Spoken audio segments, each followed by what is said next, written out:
자녀 입시 비리와 감찰 무마 등의 혐의로 재판을 받아온 조국 전 법무부 장관의 1심 선고 공판이 잠시 뒤인 오후 2시에 열립니다. 3년여 동안 치열한 공방을 이어온 만큼 법원이 어떤 판단을 내릴지 주목됩니다. 반도체 업황 부진 여파로 무역 수지가 악화하고 있는 가운데 정부가 제조업 10대 업종의 수출과 투자 밀착 지원에 나서기로 했습니다. 올해 투자 규모는 지난해와 비슷한 100조 원 규모로 6,800억 달러 수출을 목표로 잡았습니다. 유럽중앙은행 ECB가 이번 달에도 기준금리를 0.5%포인트 인상하는 빅스텝을 유지했습니다. 다음 달도 빅스텝을 예고했지만 금리 인상을 중단하거나 속도를 늦출 거라는 신호는 곳곳에서 감지되고 있습니다. 전국 장애인 차별철폐연대가 출근길 지하철 탑승 시위를 오는 13일까지 유보하기로 했습니다. 어제 오세훈 서울시장과의 면담 자리는 문제 해결이 아닌 협박의 자리였다며 강하게 비판했습니다.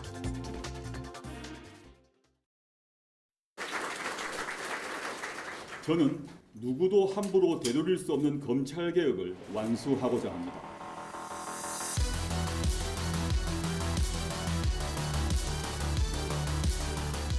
조국 법무부 장관 후보자 관련 의혹에 대한 검찰의 강제 수사는 그야말로 전격적으로 이뤄졌습니다. 의혹과 관련된 대상만 70여 곳에 이를 정도였습니다. 자택 압수수색은 11시간 동안 고강도로 진행됐고 실제 어떤 일이 있었는지는 저는 검찰 수사를 통해서 밝혀질 것이라고 봅니다.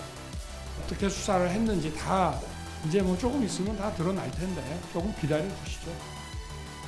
검찰이 수사 착수 넉 달 만에 불구속 상태로 재판에 넘겼습니다.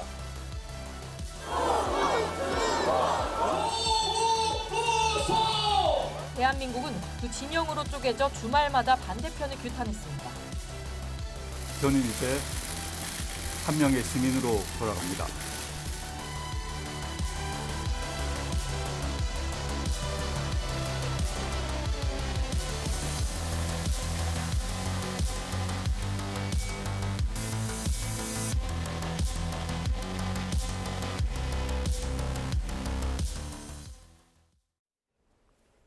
뉴스앤 이슈 2부 시작합니다. 자녀 입시 비리와 감찰 무마 등의 혐의로 재판에 넘겨진 조국 전 장관에 대한 1심 법원 판단이 잠시 뒤에 나옵니다. 장관 취임을 전후에 이루어진 대대적인 검찰 수사로 기소된 지 3년여 만입니다. 앞서 검찰은 재판부에 징역 5년의 중형을 요청했습니다. 최민기 기자입니다.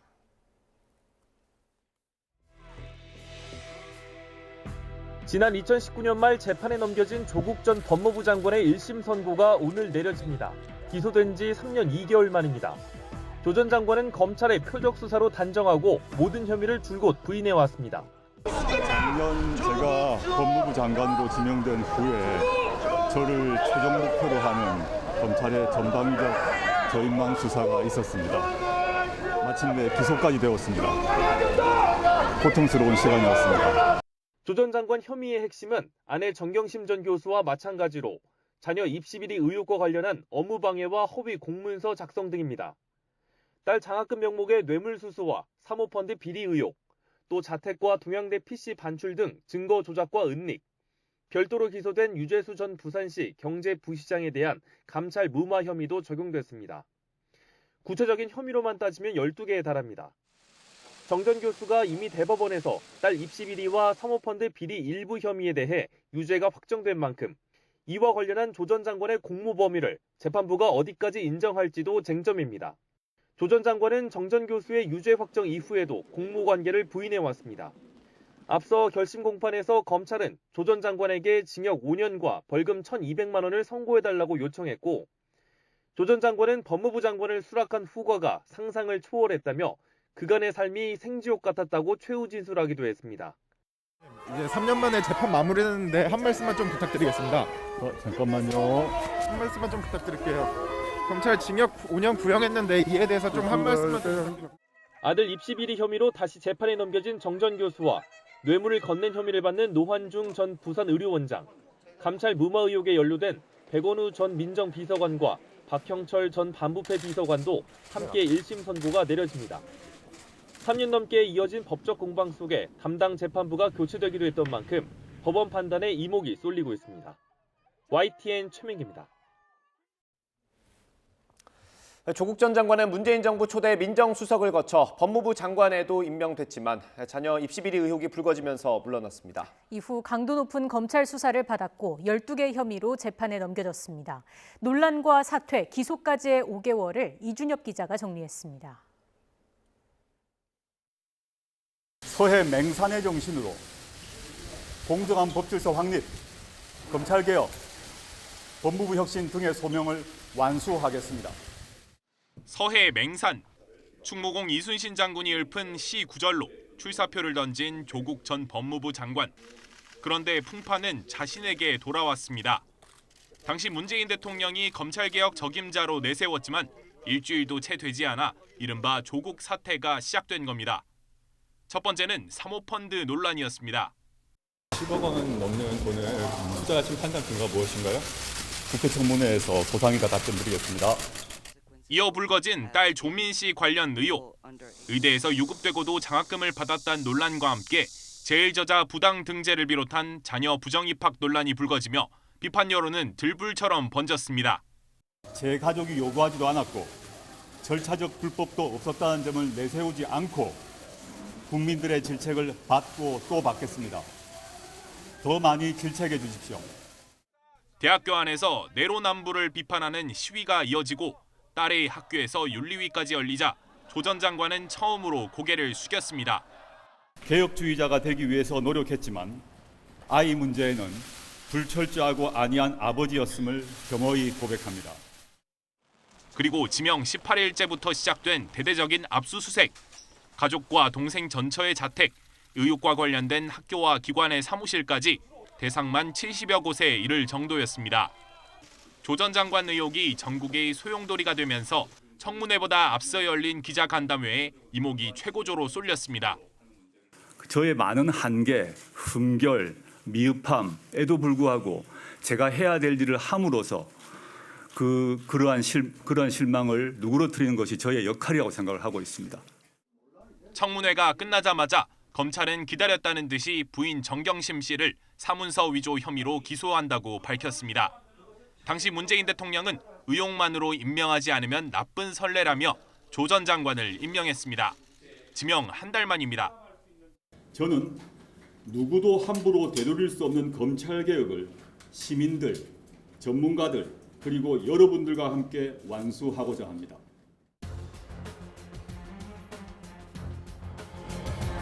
취임 이후에도 논란은 가라앉지 않았고 오히려 나라 전체를 조국 이슈로 뒤덮었습니다.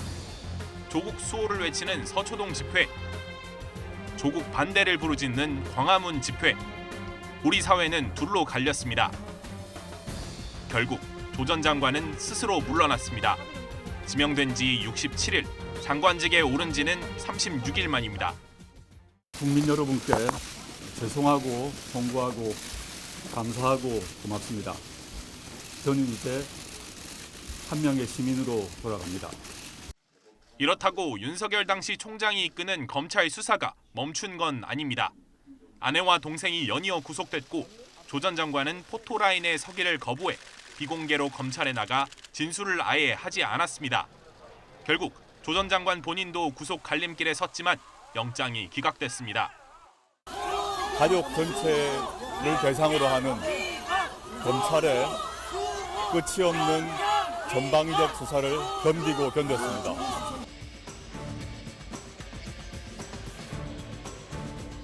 수사 넉 달 만에 재판에 넘겨진 조 전 장관 혐의는 11개. 그 다음 달 감찰 무마 혐의로 추가 기소되며 12개로 늘어났습니다. 검찰은 조 전 장관이 직간접적으로 관여한 것으로 봤고 조 전 장관은 검찰의 상상과 허구에 기초한 정치적 기소라며 반발했습니다. YTN 이준엽입니다. 조국 전 장관과 가족을 둘러싼 논란은 수사와 함께 사태로 번졌습니다. 그때를 시작으로 우리나라 여론 지형은 반으로 갈렸습니다. 3년을 훌쩍 넘겼는데도 우리 사회에 새겨진 깊은 상처는 아직 완전히 회복되지 않고 있습니다. 무엇 때문인지 김철희 기자가 짚어봤습니다.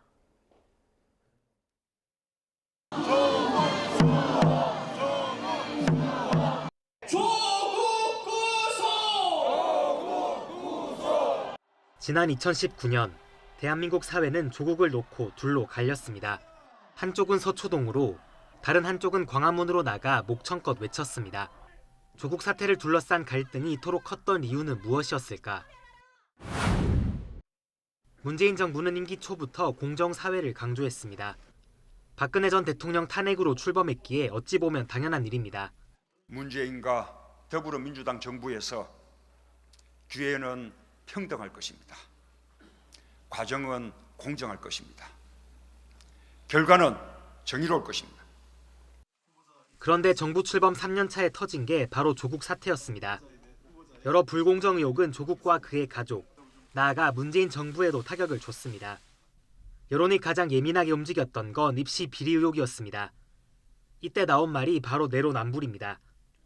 문재인 정부가 남의 비리에만 엄격하고 자신들의 허물에는 너그럽다는 부정적 여론이 급격히 확산했습니다. 그 중심에는 청년들이 있었습니다. 그토록 정의와 공정을 부르짖던 공직자가 자식 교육 앞에서는 결국 이 정도밖에 안 되는가라는 국민들의 참담함과 배신감에 있는 그대로 공감하고, 서초동에 모인 사람들이 내세운 건 당시 윤석열 총장이 이끌던 검찰의 선택적 정의. 검찰의 수사 방향이 당시 정부 여당에만 유독 가혹했다는 논리였습니다. 이처럼 문재인 정부 지지자들의 반발이 거셌던 데는 노무현 전 대통령 서거에 대한 트라우마가 영향을 미쳤습니다.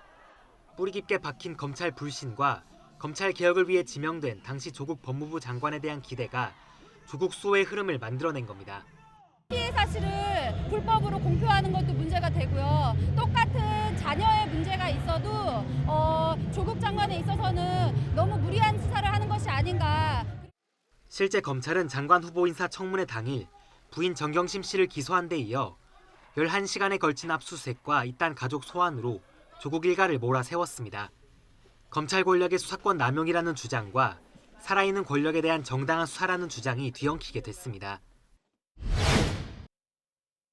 지난 정부 때 수사권 조정과 공수처로 대표되는 검찰개혁 법안들이 국회 문턱을 넘었는가 하면 고위공직자 범죄수사처 설치 및 운영에 관한 법률 일부 개정 법률안 조안은 가결되었음을 간파합니다. 조국 수사로 정권에 직접 맞섰던 당시 윤석열 검찰총장은 이제 대통령이 됐습니다. 자유민주주의와 시장경제 체제를 기반으로 국민이 진정한 주인인 나라로 재건하고, 김건희 여사와 민주당 이재명 대표 관련 의혹이 제기될 때 언급되는 게 바로 제2의 조국 사태입니다. 만 3년이 훌쩍 지났지만 조국 사태는 여전히 현재 진행형입니다. YTN 김철입니다. 코로나19 신규 확진자는 14,000여 명으로 금요일 기준 31주 만에 최소를 기록했습니다. 최근 4주간 전 세계 코로나19 사망자 수가 중국 통계가 반영되면서 65%나 급증했습니다. 취재기자 연결합니다. 최명신 기자. 네, 최명신입니다. 네, 확진 규모는 어제와 비슷한데 감소 추세는 이어지고 있는 거죠? 네, 오늘 신규 환자는 14,000여 명으로 이틀 연속 10,000대를 유지했습니다. 어제보다 2,000명 가까이 적은데 일주일 전과 비교해선 16,000명, 2주 전보다는 12,000명 이상 줄었습니다. 금요일 기준으로도 지난해 7월 1일 이후 31주 만에 가장 적은 숫자입니다. 위중증 환자는 339명으로 나흘 연속 300명대를 기록했고요. 사망자는 30명 남았습니다. 감염 재생산 주수는 0.75로 유행 확산 기준인 1 미만을 4주째 유지했습니다. 방역당국은 설 연휴와 실내 마스크 의무 조정이 있었지만 방역 상황이 전반적으로 안정을 유지하고 있다고 밝혔습니다. 어제 하루 중국발 단기 체류 입국자의 코로나19 검사 양성률은 1.7%로 나타났습니다. 지난달 초 한때 30%를 기록했던 양성률은 우리 정부가 중국발 모든 입국자에 대해 입국 후 PCR 검사와 음성 확인서 지참까지 의무화한 이후론 하락세가 이어지고 있습니다. 양성률이 안정적인 모습을 보이면서 당초 이달 말까지로 예정된 입국 전후 검사와 단기 비자 제한 등 중국발 입국자에 대한 방역 조치가 조기에 완화될지도 주목됩니다. 이런 가운데 최근 4주간 전 세계 코로나19 사망자가 65% 급증했다는 세계보건기구 WHO의 집계 결과가 나왔습니다. 지난해 12월부터 정보 공유가 제대로 이루어지지 않았던 중국 방역 통계가 이번 집계에 반영되면서 사망자 규모가 크게 뛴 것으로 분석됩니다.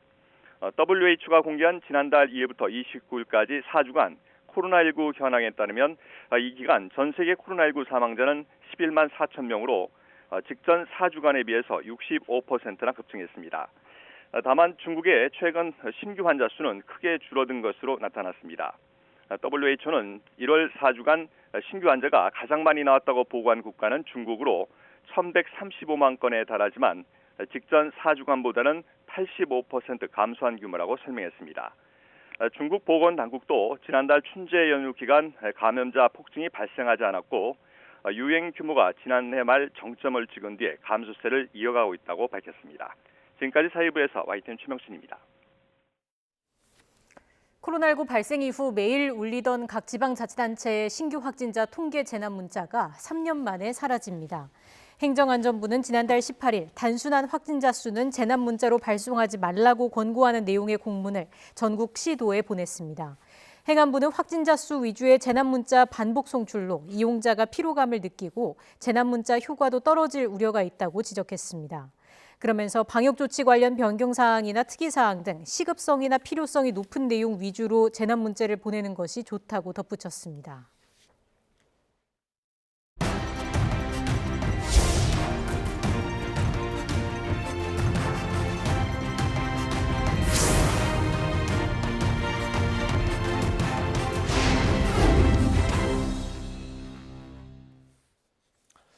국민의힘 당권주자인 안철수 의원이 당내 분란에 당원들이 우려한다면서 한 팀이 되자고 강조했습니다.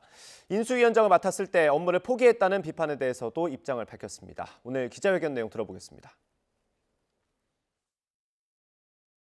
당원들께서는 최근 당 내에서 벌어지고 있는 집단적인 이전 투구에 대해서 정말 해도 너무한다는 말씀을 하고 계십니다. 누가 내년 총선에서 한 표라도 더 받고 한 사람이라도 더 당선시킬 수 있는 총선 승리의 적임자인가? 누가 공정한 공천 관리를 할 수 있는가? 누가 당의 화합에 도움이 되는가? 누가 윤석열 대통령께 힘이 될 수 있는 사람인가? 우리는 그 목표를 위한 원팀입니다. 우리는 모두 팀 윤석열, 팀 국민의힘 소속입니다. 의원님, 오늘 앞서 이철규 의원이 인수위원장 때 연락도 없이 준비한 업무를 포기하신 적이 있다. 이런 분이 당대표되면 당원들이 고려해야 한다. 이렇게 말씀하셨는데 그럼 어떻게 생각하시는지. 제가 거의 하루도 빼놓지 않고 정말 열심히 인수위원장직을 수행했지 않습니까?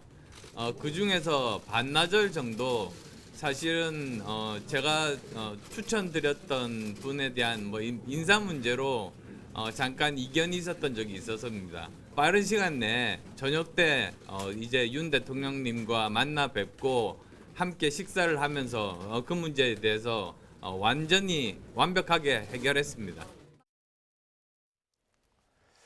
친윤계 핵심으로 분류되는 이철규 의원은 안철수 의원을 향한 맹공을 멈추지 않았습니다. 안 의원은 내부 분란만 만들었다면서 대표가 되면 국정 운영에 보탬이 되지 못할 거라는 우려도 밝혔습니다. 인터뷰 들어보겠습니다. 또 당 대표까지 거론되실 분이라면은 당내 현안이 있을 때 책임 있는 이런 정리에 앞장서 주시는 것도 지도자의 모습일 것입니다. 덕목일 것입니다. 그렇지만 우리 7월 8월 달에 혼란스러울 때 우리 안 대표님께서는 해외에 계시면서 심판하는데 몰입했습니다. 거기서 유불리를 따졌습니다. 또 그리고 최근에 이태원 참사가 났을 때, 이태원 사고 났을 때 당에 중진되시는 분이 행안부 장관을 예를 들어서 교체를 하는 게 옳다 또는 그러다 생각할 수 있습니다. 그렇지만 그것을 그러면 당연히 소통이 되신다면 대통령께 전화를 하신다든가 또는 면담을 통해서 이런 시국 수습 방안을 제시하는 것이 지도자의 자질이고 바람직한 모습일 것입니다. 그걸 언론에 내고 해임해라 이렇게 요구하는 것은 국정 운영을 발목 잡고. 의원님 말씀을 좀 종합을 하면 만약에 안철수 의원이 당 대표가 되면 국정 운영에 힘을 보태기보다는 오히려 국정에 힘을 뺄 가능성이 높다. 혹시 이런 우려십니까? 정리하면? 네, 그런 우려가 있습니다. 이번에 최고위원에 도전한 김용태 전 청년 최고위원은 친윤계를 직격했습니다. 당원들이 지금까지의 과정을 볼썽사납게 본다고 지적했습니다. 직접 들어보겠습니다. 저는 윤핵관들의 퇴진을 돕고 싶습니다. 보다 정확히 말씀드리면 공천을 위해서 권력에 줄 서는 그런 악패 저는 이번 기회에 뿌리 뽑아야 된다라고 생각해요. 상황을 좀 직시하셨으면 좋겠어요. 윤핵관이라고 하는 분들이 과거에 저희가 지도체제 전환 과정에서 물론 사법부의 판단 존중하지만 그 절차라든지 정당성을 훼손하는 그 절차라든지 아니면 최근에 나경원 전 의원을 향해 집단 린치, 초선 연판장의 그러한 부분에 있어서 얼마나 국민과 당원분들이 정말 볼썽사납게 보고 있는지를 본인들만 모르세요, 윤핵관. 알겠습니다. 공천을 통해서 지금 윤핵관이라는 분들이 결국엔 권력을 쫓아서 공천을 다시 받으려고 하는 거잖아요. 더불어민주당 박홍근 원내대표는 이태원 참사의 책임을 물어서 이상민 행정안전부 장관을 문책하는 건 국민과 유가족, 생존자의 준엄한 명령이고 요구라고 말했습니다. 박 원내대표는 오늘 회의에서 이 장관 탄핵소추 추진 여부에 대해서 조속히 의견 수렴 과정을 밟아 당의 공식 입장을 정리하겠다며 이같이 밝혔습니다.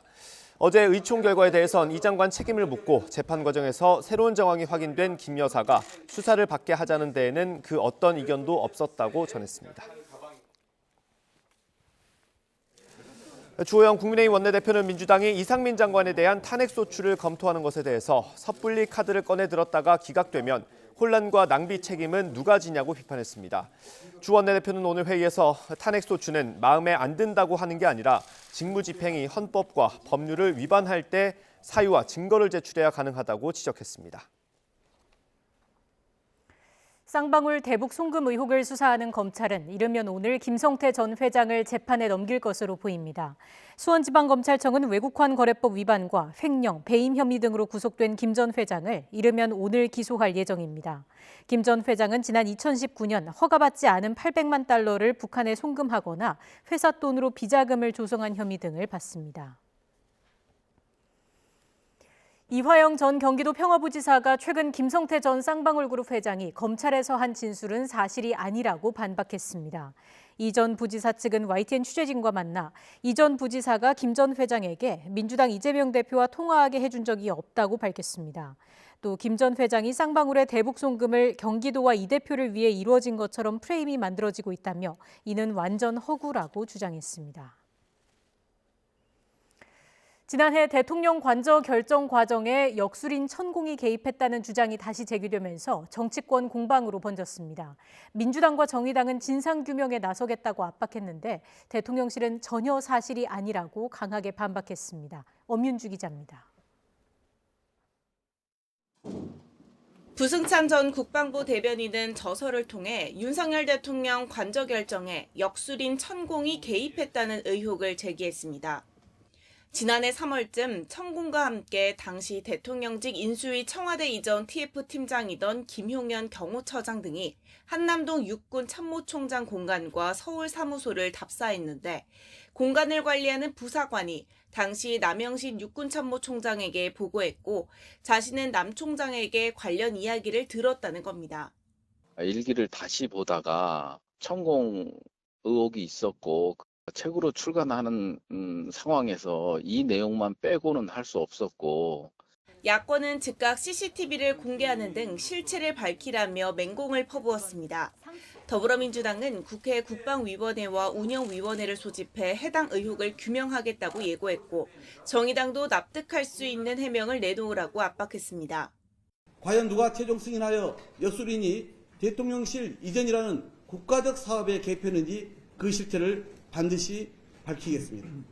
천문학적 국민 혈세 낭비와 안보 공백, 교통 난맥 초래 등의 국민적 비판에도 불구하고 불도저처럼 대통령실과 관저 이전을 밀어붙인 이유가 이것이었습니까? 대통령 경호처는 전혀 사실이 아니라고 반박했습니다. 김용현 경호처장은 천공과 일면식도 없다며 더불어민주당이 앞장서 가짜뉴스를 확산하는 것에 강한 유감을 표명한다고 밝혔습니다. 국민의힘도 가짜뉴스 시즌2라며 대통령실 주장에 힘을 실었습니다. 민주당은 청담동 술자리 가짜뉴스 시즌2를 시작이라도 하려는 것입니까? 또다시 국정을 흔들고 이재명 대표 방탄마기용 물타기를 위한 저열한 의도임이 한동안 잠잠하던 천공 개입 의혹이 다시 수면 위로 떠오르면서 2월 임시국회에서도 뜨거운 공방이 펼쳐질 것으로 보입니다. YTN 엄윤주입니다. 대통령실은 역술인 천공이 대통령실과 관저 이전에 개입했다는 주장을 책으로 발간한 부승찬 전 국방부 대변인과 이를 최초 보도한 두 언론사 기자를 오늘 오후 3시 서울경찰청에 형사 고발한다고 밝혔습니다. 대통령실은 관저 이전은 국민과의 약속인 대선 공약을 이행한 것으로 수많은 공무원의 면밀한 검토를 거쳐 실행한 것이라면서 이같이 공지했습니다. 그러면서 역술인이 의사결정에 참여했다는 식의 터무니없는 가짜 의혹을 제기한 것은 공무원들과 국민에 대한 모독이자 악의적 프레임이라면서 최소한 천공의 동선이 직간접적으로 확인되거나 관저 출입을 목격한 증인, 영상 등 객관적 근거라도 있어야 한다고 지적했습니다. 전국장애인 차별철폐연대가 출근길 지하철 탑승 시위를 오는 13일까지 유보하기로 했습니다. 전장에는 오늘 아침 8시 서울 지하철 4호선 해화역에서 기자회견을 열고 13일까지 지하철 탑승은 하지 않고 해화역에서 선전전만 할 계획이라고 밝혔습니다. 이어 어제 오세훈 시장과의 면담 자리는 문제 해결이 아닌 협박의 자리였다며 전장현을 사회적 강자라고 규정한 데 대해 진정한 강자는 장애인 권리 예산을 보장하지 않는 기획재정부라고 강하게 비판했습니다. 다만 일부 국회의원들이 문제 해결을 위해 함께 나설 것을 제안하며 지하철 탑승 시위를 당분간 미뤄달라고 요청했고 이를 수용해서 13일까지 지하철 탑승 시위를 중단하기로 결정했다고 설명했습니다. 대구시가 지하철 무임승차 기준을 만 65세에서 70세로 올리는 방안을 검토한다고 발표한 뒤 오세훈 서울시장도 모든 가능성을 열어놓고 논의하겠다고 밝혔습니다. 오 시장은 오늘 페이스북을 통해 대중교통 요금체계 개편에 대한 사회적 논의를 시작할 시점이라고 언급했습니다. 이어 요금체계 개편과 관련해 노인회와 이미 논의하고 있고 2월 중순으로 토론회 일정을 조율 중이라고 덧붙였습니다. 지난 2021년 충남 지역에 있는 한 축협에서 성추행과 금융사고가 있었고 차명 계좌까지 썼다고 전해드린 적이 있습니다. 최근 차명 계좌 사건에 대한 수사 결과가 나왔습니다. 가상 직원을 만들어 2년간 임금을 지급하고 5천만 원이 넘는 공사비를 쓰면서 회계 처리도 하지 않는 등 총체적 난국이 드러났습니다. 그런데도 경찰은 돈을 빼돌렸다는 증거가 없다며 사건을 불송치 처분했습니다. 양동훈 기자가 단독 보도합니다. 조합장이 성추행 혐의로 1심에서 유죄 판결을 받은 충남 지역 축협입니다. 성추행 사건이 불거진 지난 2021년 차명 계좌 존재가 함께 드러났습니다. 경찰 조사에서 해당 축협은 지난 2015년부터 2년간 3명을 고용한 것처럼 꾸며 급여 명목으로 수천만 원을 송금한 거로 확인됐습니다. 이 돈은 어디 갔을까? 당시 축협에서는 주변 땅을 무단 점유해 주차장으로 사용하고 있었고 원상 회복 명령이 떨어지자 사업자 등록도 하지 않은 무허가 업자에게 공사를 맡겼습니다. 축협 측은 무허가 업체에 공사를 맡긴 바람에 정상적인 회계 처리가 불가능했고 어쩔 수 없이 가상 직원들에게 월급을 지급해 공사비로 썼다고 경찰에 해명했습니다. 도로와 주차장 민원이 너무 심해 시급하게 공사를 해야 해서 편법을 썼다는 겁니다. 하지만 경찰이 확인한 편법의 내용은 단순하지 않았습니다. 우선 가상 직원을 만들기 위해 2년간 근태 기록을 조작한 것은 물론이고 세무당국에 일용 근로소득 신고까지 했습니다.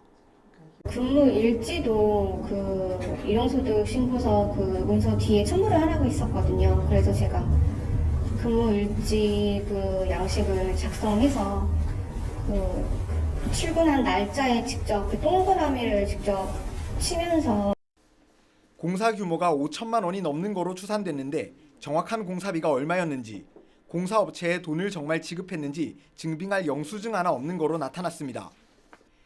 여러 의문점 투성이지만 경찰은 누군가가 돈을 빼돌렸다는 증거가 없다며 사건을 불송치 처리했습니다. 법률 전문가는 경찰의 불송치 처리가 이해하기 어렵다는 의견을 냈습니다. 업무상 횡령이나 공문서 사문서 위조, 세무당국에 대한 공무집행 방해 등 검토할 만한 범죄 혐의가 한두 개가 아니라고 지적합니다. 공사비 줄 거 그냥 가라로 직원 한 명 채용해 놓고 그 사람 이름으로 급여 주는 것처럼 해도 된다라는 거를 경찰이 공식적으로 인정해주는 셈이 되는 거죠. 결국 경찰의 사건 처리가 이해가 안 됐는지 검찰도 조사를 더 확실히 하라며 경찰에 보완 수사를 지시했습니다. YTN 양동훈입니다. 미국 하원에서 북한 김정일과 김정은 위원장을 범죄자로 명시한 사회주의 규탄 결의안이 채택됐습니다. 이런 가운데 지난해 전 세계 가상화폐 해킹 범죄의 절반 정도가 북한과 연계된 해커 조직의 소행이라는 보고서가 나왔습니다. 워싱턴 권준기 특파원입니다. 뉴욕에 있는 블록체인 분석업체 체이널리시스가 2023 가상화폐 범죄 보고서를 내놨습니다. 보고서는 작년 한 해 전 세계적으로 38억 달러, 우리 돈 4조 6천억 원가량의 가상화폐가 도난됐다고 밝혔습니다. 1년 전보다 5억 달러, 13%가량 해킹 액수가 늘어난 겁니다. 특히 전체 가상화폐 해킹 가운데 절반 가까이가 라자루스 등 북한 연계 해킹 조직이 저지른 것으로 파악됐습니다. 훔친 액수가 무려 16억 5천만 달러, 우리 돈 2조 원이 넘어 전체 43%에 달합니다. 북한의 가상화폐 해킹 규모는 기하급수적으로 늘고 있습니다. 지난 2016년 150만 달러에 불과했던 해킹은 2018년 5억 달러를 넘긴 뒤 다소 주춤했지만 2021년 4억 달러를 넘긴 뒤 작년엔 4배 가까이 급증했습니다. 체이널리시스는 북한의 2020년 총 수출 규모가 1억 4천만 달러에 불과했다는 걸 고려하면 가상화폐 해킹이 북한 경제의 상당 부분을 차지할 거라고 분석했습니다. 북한은 지난해 탄도미사일을 70발이나 쏘며 역대 최다 기록을 세웠습니다. UN 등은 돈줄이 막힌 북한이 가상화폐 해킹에 의존해 미사일 발사를 한 것으로 보고 있습니다. 이런 가운데 미 하원은 스탈린, 마오쩌둥 등과 함께 김정일과 김정은을 범죄자로 명시한 사회주의 규탄 결의안을 채택했습니다. 사회주의 체제에서 발생한 인명살상과 기아 사태 등을 규탄하는 내용의 결의안은 미국 공화당뿐 아니라 민주당도 절반이 넘는 109명이 찬성표를 던졌습니다. 워싱턴에서 YTN 권윤기입니다. 중국 것으로 보이는 정찰기구가 미국 본토 상공을 휘젓고 다녀 격추를 위해서 전투기 출격을 검토했던 걸로 드러났습니다. 미 국방부 고위 당국자는 현지 시각 2일 준 브리핑에서 며칠 전 정찰기구의 미 본토 진입을 파악하고 공군기를 출격시켜 추적하는 등 주시하고 있다고 밝혔습니다. 특히 전날 몬태나주 상공에서 격추를 검토했지만 잔해로 인한 지상 피해를 우려해서 격추 계획을 일단 접었다고 말했습니다. 이 사안은 즉각 조 바이든 대통령에게 보고됐다고도 언급했습니다. 미군 당국은 이 정찰기구가 위협적이지 않은 것으로 보고 있지만 핵미사일 시설이 있는 민감한 지역 주변의 상공까지 날아다닌 것으로 보고 있습니다. 올해는 개나리와 진달래 같은 대표적인 봄꽃을 예년보다 사흘에서 엿새 정도 일찍 볼 수 있을 전망입니다. 민간 기상사업자 K웨더는 올해 2월 기온이 평년과 비슷하지만 3월은 평년보다 높아 봄꽃이 예년보다 빠르게 피겠다고 밝혔습니다. 개나리는 평년보다 5일 이른 3월 10일 제주도에서 가장 먼저 모습을 드러내겠고 광주 3월 15일, 대전 3월 22일, 서울에서는 3월 24일에 개화하겠습니다. 진달래는 3월 11일부터 24일 사이 남부지방에서 3월 25일 이후에는 중부지방에서 꽃을 피울 전망입니다. 낮 동안에도 반짝 추위는 여전합니다. 피부에 닿는 바람결이 다소 차가운데요. 현재 서울 기온은 0.1도 보이고 있고요. 앞으로 기온은 영상 3도까지 올라 예년 이맘때 겨울 추위가 이어지겠습니다. 이번 추위는 절기 입춘인 내일 낮부터 점차 누그러질 전망입니다. 오늘 전국이 대체로 맑고 공기도 깨끗합니다. 다만 낮 동안에도 찬바람이 불며 기온이 크게 오르지 못하고 있는데요. 오늘 낮 기온 서울 3도, 대전 5도, 부산 10도로 어제와 비슷하거나 조금 높겠습니다. 맑은 날씨 속에 동쪽 지방을 중심으로는 건조특보가 확대하고 있습니다. 현재 강원 동해와 삼척에는 건조경보가, 그 밖에 동해안과 영남, 전남 동부에는 건조주의보가 내려져 있습니다. 바람도 약간 강하게 불어서 산불 조심하셔야겠고요. 특히 정월 대보름인 모레는 달집 태우기 등 화기를 사용하는 다양한 행사가 진행되는 만큼 불씨 관리 철저히 해주시기 바랍니다. 이번 추위는 절기 입춘인 내일 낮부터 점차 누그러지겠고요. 주말과 휴일까지는 대체로 맑은 날씨가 이어지겠습니다. 따라서 정월 대보름인 모레는 전국 대부분 지역에서 보름달을 선명하게 볼 수 있겠습니다. 서울은 오후 5시 21분, 광주는 오후 5시 29분에 보름달이 떠오를 전망입니다. 보통 절기 입춘이 지나면 한파의 기세가 한풀 꺾입니다. 따라서 다음 주에는 예년보다 온화한 날씨가 이어지면서 큰 추위는 없을 전망입니다. 지금까지 YTN 원희다입니다.